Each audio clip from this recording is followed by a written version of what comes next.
we are finally back. What seems like after a long hiatus, we are finally back covering UFC 266. As always, it's your boy Shivs. I always joined by Rajiv. Rajiv, what's up? What's up? What's up? Nice to be back. Yeah, last time we were here, we were talking about Jake Paul. So, nice to be talking about something else. It's real fighting now, you would say. UFC 266 definitely lived up to the hype. I would say the best pay-per-view since UFC 261. But without further ado, let's just get right into the first fight we'll be looking at. We look at two prelim fights. We had Dan Hooker, and he grinded out a result against Nasrat Haqparast. Definitely butchered that name, but yeah. Well, that's it. Okay, tell me what happened in this fight. Honestly, it was it was nice to see Hooker finally can visible getting a win. I know he was on a 2-fight losing streak. He lost to who? Michael Chandler. To Gaethje. Did he fight Gaethje? No, he lost to Michael Chandler. And, I don't know who the other one is. Yeah, Chandler and Poirier. Yeah. Oh, it's Poirier. Yeah. Those. And yeah, it was good to see him. Yeah, they had a big war like last year sometime. Yeah. But yeah, it's good to see him back. Good to see him getting a win. Hooker definitely did some work though with somebody because like if you compare his performance in this fight to his last like 2 or 3 fights, though like the man was wrestling and mixing it up. He was just like focused on striking. City kickboxing. And that's City kickboxing. But I think they probably are the best. I think they're probably like the best like coaching kind of organization there is in the UFC right now because they have 2 champions under the belt, Israel Adesanya and Volkanovski, who we'll get into later. But yeah, I think they probably are the best coaching team in the UFC right now. You know, after watching last night's UFC though, and then the last card where Israel Adesanya fought Marvin Vettori.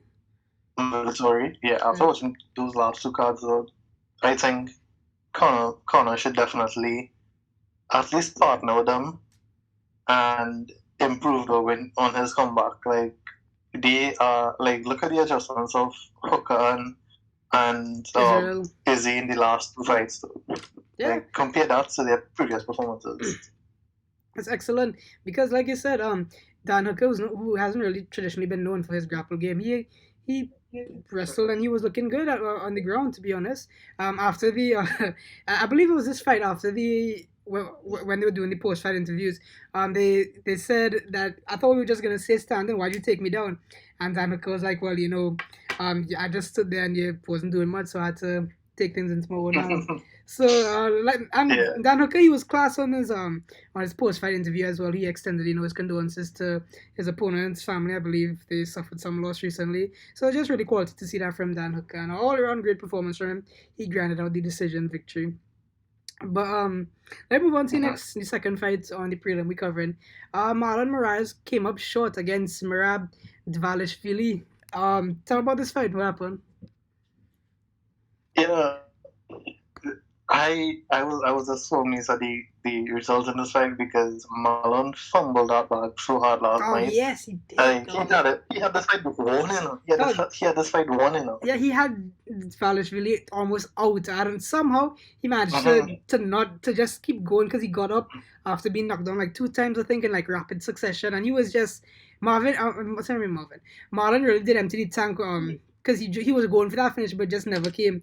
And what happened in the second round was Dvalishvili just completely took over. And even throughout the back half of the first round, he just kept him on the ground, just unloaded ground strikes. I believe there's a stat that he had like over 120 unanswered strikes. So what that means is Dvalishvili hit him 120 times and Marlon Moraes just didn't do anything for like the entirety of the second round and the back half of the first round, which is crazy.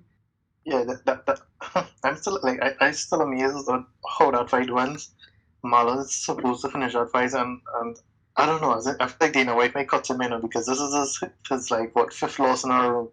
Oh, for real? Like his last win was against Jose Aldo, but everybody knew Jose Aldo won that fight. Like the judges just fumbled that. Yeah. So yeah, this is like his 5th loss in a row, and it's not like I guess this fight was competitive in a sense because he did have Merab hurt, Yeah. but he didn't finish the fight, and he ended up losing in the end. I have the So, stats right in front of me here. For a comparison, Marlon Moraes mm, landed 34 strikes, and guess how much Dvalishvili landed? Just guess. 100 and something. 246. I didn't even realize it was that much, but yeah. So that just kind of sums it up. Dvalishvili took him to the ground, just It's a two-round fight, sir. yeah, and he just unloaded. He just unloaded for the entirety of that second round, basically, and the ref had to call it. So we were talking about it. He was like, this guy's going to end up with some serious brain damage because it was just straight hammer, fist, elbows, everything to the back of the head. Not the back of the head, just straight to the head, and there was almost no defense. And Dvalishvili walked out with the win. And funnily enough, so at this point in the night, I was 2 for 2 in terms of perfect predictions on verdict. As always, if you want to add us up on verdict, you know what to do. But yeah, moving into the main card now. Opening up the main card, we had Jessica Andrade and Cynthia Calvillo. Pretty short fight. Finished in the first round. Like it was only 5 more seconds left in the round, but it got finished. Jessica Andrade, she was the better striker. I think Cynthia Calvillo is known more for her grappling, and she just wasn't able to even. I don't think she even attempted a takedown in this fight because Jessica Andrade just kept throwing out that jab, that right, and we're just really keeping her at a distance. And eventually she got tagged, and Jessica pushed up against the cage and started to unload, and the ref had to step in with like 5 seconds left in the round and call it. But even if she did make it out to the second round, I could only see Jessica winning that fight just based on the first round. What are your thoughts on that?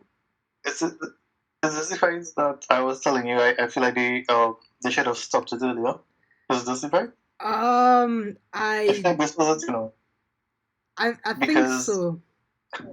Yeah, because I think Calvillo was was on her feet and she was still eating shots.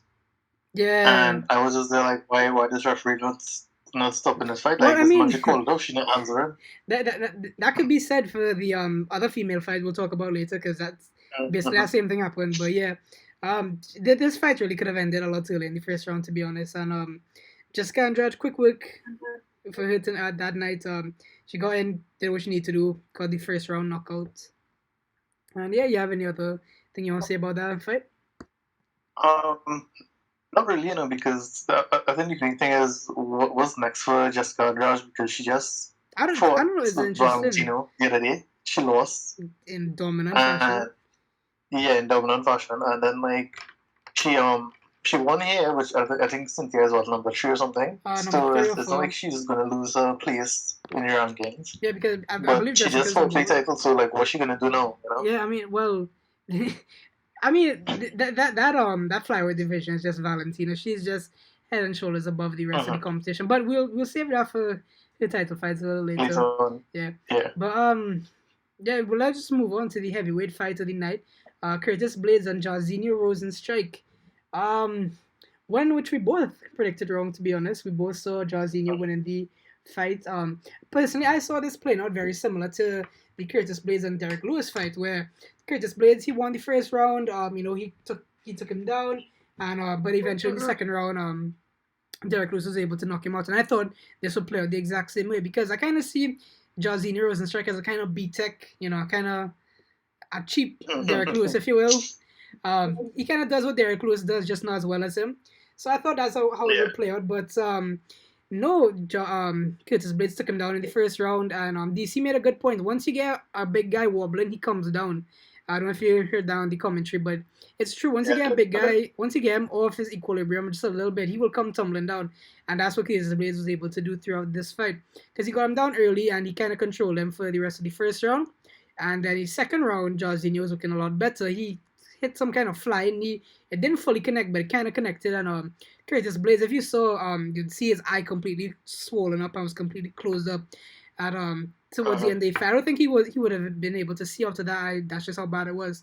So if it was a 5-round fight, the ref may have stopped it for a doctor stoppage because he just wouldn't have been able to see out his eye. But yeah, Curtis Blaydes, he took him down the second round and the third round. And Jairzinho, he just got outclassed in the wrestling, and Curtis Blaydes was able to grind out a good decision victory. I believe it was a unanimous decision victory. Yeah, it was unanimous, and I really don't know what to say about this fight. This fight disappointed me in so many ways because it seems like Rozenstruik didn't know, like, he couldn't implement whatever his game plan was. He just looked stiff throughout the fight. He wasn't moving well. He wasn't like quick, you know. And I feel like that just made the fight easier for Curtis Blaydes. Yeah. After the fight, Curtis Blaydes, he called out some big names. You know, he called out the heavyweight division as a interim champion in Cyril Gane. He called him out. He called Francis out. He said he'll take the winner or loser of either of those fights. And he also called out Stipe. So he's really swinging for the big boys on this one. But I think those three guys... Did he call out John Jones too? Oh, he did? Yeah, I think so. I think he did, yeah. Oh, I don't know. I was drinking last night, so I really can't remember. But, yeah, so he's calling out some... I think you need it on this. Huh? Because I can remember. Well, yeah, for those watching, we did have fun last night, in case you all were wondering.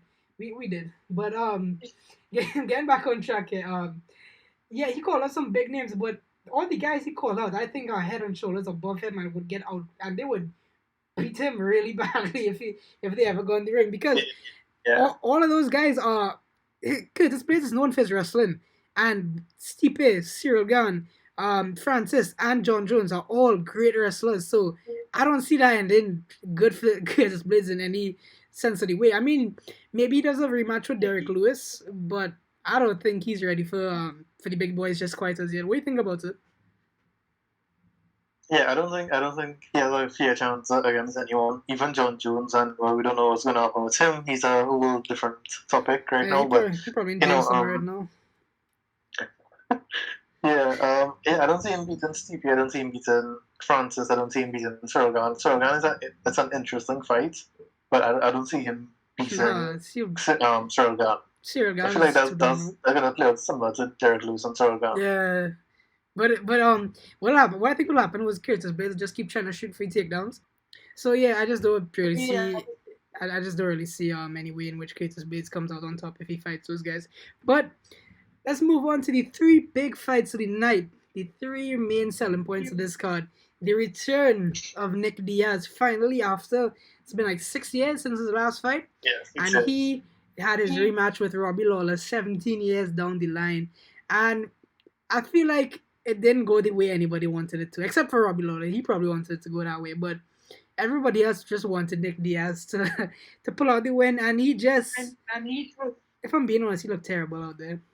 He was slow, he was sluggish, and he just didn't look good at all. I mean, it was really nice to see him fight live. It was the first time I got to see him fight live, but it was just bad. I mean, he got the bag, but just please let him just retire, let him just be, let's just kind of discard this fight from our memory. No, I disagree. Oh, you do? Okay, disagree with that whole return. Alright, how come? Okay, so here was my entire thing with this fight, right? Like, I paid special attention to this fight last night, and whilst I agree with Zoe, like, he was looking kind of slow in the cage or whatever. Remember, this fight was at 185, right? Not 170, where he usually fights. Yeah. He doesn't want to cut weight or something for some reason. Mm-hmm. So that's this thing. The second thing was, I don't think Nick Diaz realized how good he was actually doing, because he was winning the fight up until that round. Yeah. Right? And he doesn't look like he wasn't confident in himself. He wasn't confident in the fight was good, even though he was winning, and he was winning comfortably, because he was outstriking Robbie Lawler for the first 2 rounds up until the 3rd round. And he just looked like he wasn't confident in himself, and he was just like, alright, you know what, like, and I don't know if that made him like kind of drop his guard a little bit, and that's why he get to that shot. But like, even then, when he went down on his knee, he was able to avoid the uppercut. So I think Connor talked about it on Twitter. And I feel like he performed really well. But I don't think he should retire. I think he should definitely spar and get back in the cage some more. Yeah, I mean, but he's Nick. He always wants to fight again. But I don't know. I just think he. And it should be at 170 next time. Yeah, I just think he needs to hang it up. But one interesting thing that I noticed throughout the fight was Robbie Lawler, he kept throwing out the leg kick, the lead leg kick, and Nick just wasn't checking it at all, and that kind of really cost him because I don't know exactly what happened, but when he went down and he didn't get back up, he was holding that lead right leg. So I thought at first it was the leg kicks what did it, and his leg just gave out. So I think that's what it was, but I'm not really sure. If you ask Nick, he'll tell you nothing happened. So nobody really knows, but I think that's kind of what personally did it, and what got Robbie Lawler the fight, got Robbie Lawler the win. But yeah, Nick Diaz return didn't go according to plan for anybody except Robbie Lawler. But let's get on to 2 title fights tonight. First off, we had Valentina Shevchenko defending her flyweight championship fight for the 7th time, I believe, as she absolutely dismantled Lauren Murphy throughout the fight. And fair credit to Lauren Murphy. She hung in there for 4 rounds, almost got to the 5th round, but she was just outclassed in every sense of the way. I don't think she ever really got to go into the fight, to be honest. Nothing was working for her, and she just keep getting clipped, and I think she got taken down a couple of times as well, and she was just really getting manhandled. I told her she was just getting manhandled throughout that fight, and Valentina Shevchenko's dominant reign continues, and she definitely is putting herself up there in contention for the greatest female fighter of all time. What do you think? I'm glad you said that. I'm glad you said that, right? Because I was about to tell you, I don't think Amanda is the GOAT anymore. I think it's Valentina. Because if you look at the 2 divisions that Amanda has the titles in, and you look at the competition in those divisions, and compare it to what Valentina has done in this division, I feel like Valentina has done way more and accomplished way more compared to her. And also, a lot of people has Valentina winning that second fight that she had against Nunes. Myself included. So I think it's like it's 1-1, and Valentina accomplished more, in my opinion. I think the only fight left to make is Nunes and Valentina, the 3rd fight. Because, I mean, they are head and shoulders above everybody else in their respective divisions. Like, there's nobody that comes close. Like we talked about earlier, Jessica Andrade, she's the number 1 ranked flyweight, and we just saw her got absolutely dismantled a few months ago in whatever pay-per-view that was by Valentina. So, she's head and shoulders above everybody. Who does she fight next? I saw on Twitter somebody said just let her fight the whole division and at the same time, and hopefully someone gets it done. And that might be the only way to beat her. So I don't know. She just continues a dominant reign, and yeah, she's just like probably the GOAT, the female fighting GOAT. But there will be people that argue the Amanda Nunes thing. But you have anything else you want to say about this fight? No, I just think it was like a phenomenal performance from Valentina, like, usual thing for her. Yeah. And looking forward to her next title defense. But it would be like, we don't know what, Yeah, we just look forward to her beating somebody else, because, I mean, that's just what it is at this point. But let's just move on to the main event. Alexander the Great. Before game, I just had to say that's one of the best nicknames in fighting history, to be honest. I really like that. That's clever. Alexander the Great Volkanovski and Brian T. City Ortega, they had a absolute classic. If you missed this match, I'm real sorry for you, but this is, to me, off the top of my head, I could think probably the best title fight I've seen. Yeah, probably the best title fight I've seen, because it was action-packed from start to finish. It was 5 rounds of pure action, non-stop action. Only towards the end of the 5th round is where both guys started to slow down because they were just tired and they kind of just realized what happened. But that 3rd round, Jesus Christ, that 3rd round. So let me just walk through the fight. Let me just walk through the first 2 rounds really quick. All I need to know in the first 2 rounds, Alexander Volkanovski was just tagging Brian Ortega. He wasn't getting much done. Brian, he landed 1 or 2 good strikes. I think he cut Volkanovski on his eye, I believe. But by this point in time, Brian was just bleeding from everywhere. His head, his eye, his face, everything was just going through at that point. Yeah, he was cut off. Yeah, and he was hanging in there, but he was still getting outclassed. And then the 3rd round... and I was like, oh God, this man really gonna lose this title to him. Yeah, I was like, and even Volkanovski said it in the post-fight. Yeah, in the post-fight conference, Volkanovski said when Ortega had him in that guillotine and on the ground, his thoughts were, oh God, he can lose his belt, He wants to lose the belt deep. Yeah. And so just him to get out of that and then get out of the other triangle. It just That showed. was crazy to see. Yeah, it just showed just how tough he is, and people, like he said in his post-fight press conference, people need to put some respect on his name because I believe he probably is in firm contention to be number 2 or number 3 in the men's pound for pound ranking, uh, behind probably Kamaru Usman and Israel Adesanya, his teammate. Yeah, because he's on a 25 win streak right now. That's not. I mean, who does that? He only has one loss in his career. I don't even know who it was against. Yeah, I don't know either. Yeah, but it's crazy. He is a bad guy. But yeah, he is. I think that fight he had was probably before he was even in the UFC. But yeah, what a title fight, man. I mean, that third round alone is just so crazy. And the fourth and fifth rounds, it was kind of really the same. Volkanovski just kept tagging him up. There was a point, I believe, after the fourth round where they was checking to see if Brian could see out his eyes because his eyes were swollen up. If he didn't see, he got his face absolutely mashed up. And there's a meme you said on Twitter where Max Holloway and Volkanovski teaming up to smash Brian Ortega's face in championship fights. By the way, it's like off topic a little bit, but Ortega really needs to take some time off. Like he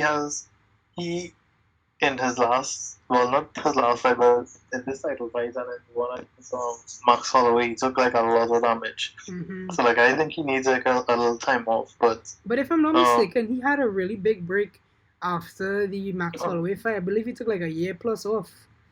Mm-hmm. Because let me pull it up. Yeah, he fought Max December 2018, and then he didn't fight again until October 2020 against the Korean Zombie, and after that he fought Alexander. So he already took a pretty long break already. So I don't know at this point his career, because how old is he? He's like 33, 34? I'm not sure. He's TT. Oh, well, okay. Yeah. He still has some time. He could probably take like the rest of. He could probably take another year off in total, to be honest, and be fine. But yeah, Volkanovski. Volkanovski. What's next for him? What do you think's next for him?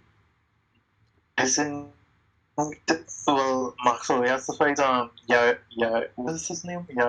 Rodriguez or something like that. Yeah, I think they fight. He has to fight him next. So if Holloway wins, I feel like they do the trilogy because I mean. Because a lot of people have, a lot of people thought. One. Yeah, it's the same thing with the Valentina Amanda situation. A lot of people thought Max Holloway won that second fight, and so yeah, I think that's the only fight left to do in that division, to be honest. But the featherweight division is stacked. I don't have the rankings in front of me right now, but I know that division runs deep. But yeah, Volkanovski, I think he showed why he is the champion. A lot of people didn't really respect him until last night, probably. So I think he has deservedly earned that respect. Similar to Usman. Again, well, a lot of people didn't really put some respect on him until he knocked out Masvidal early in the year. But yeah. Credit to Ortega, because like I was watching this interview on ESPN with I don't know if it's ESPN, but ESPN posted it. But during the fight, Ortega, when he came to check on his eye, he told one of the guys in Spanish he can't see shit, but keep it on the down low. Oh, he did? And he told. Yeah, and then he told the referee he could see. He told Houdini he could see. Oh, shit. Yeah, so like he really wanted the title. Yeah, so, I mean, going into this fight, I didn't really like him that much. I know you didn't either, but he has definitely earned my respect. You didn't like him why? For personal reasons, though. Huh? You didn't like him why? Personal reasons? Nah, I just don't like how his looks like. He has a punchable face. But he definitely earned my respect last night. Because he hung in there. He went all 5 rounds with Volkanovski, and Volkanovski was tagging him throughout all 5 of those rounds. And he almost had a Hail Mary submission, and I think he almost pulled it out the bag. But the champ is the champ for a reason, and it's gonna take a lot to beat Alexander Volkanovski. And like I said, potentially the greatest nickname in UFC, Alexander the Great. I love that. But with that being said, you have anything else you want to say about this fight or this card in general?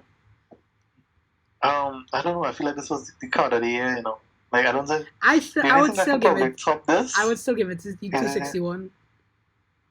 The 261, which was 261. 261 was Usman Masvidal, Rose and Zhang Weili, and Valentina and Jessica Andrade. And right. yeah, and I think Chris Weidman broke his foot in that card too. Yeah, I still think that card, me personally, is the best card of the year so far. But this was definitely a very close second. And after two back-to-back disappointing pay-per-views, you'd have to say this one certainly more than delivered. Yeah, it did. I think the only other card that could maybe rival this would be the Covington Usman card. Oh, and yeah. that's in November, I believe. That's November, yeah. But yeah, I think we can kind of wrap it up there because we will see you guys hopefully next week. TBD if we'll make a fight on a video on that card. But that card I think is good. It's Thiago Santos and Johnny Walker. That card, Kevin Holland's on that card. Alex Oliveira, Aspen Ladd, who I know you are a big fan of. She's on that card as well. So yeah, we might make a video about that card next week. But yeah, guys, that's been it here from us. I haven't done an intro in so long, I forgot it. But yeah, guys, if you guys enjoyed, outro. Huh? I say they mean an outro. Yeah, what is it? Is it intro? Okay, yeah, I'm tired too. So yeah, let me just wrap this up. Yeah, guys. So if you guys enjoy watching, like, comment, share, subscribe, all that good stuff. Check out the socials down below. Check out Reggie's Instagram page, counterstrike.mma on Instagram. And as always, guys, we'll see you soon. Later.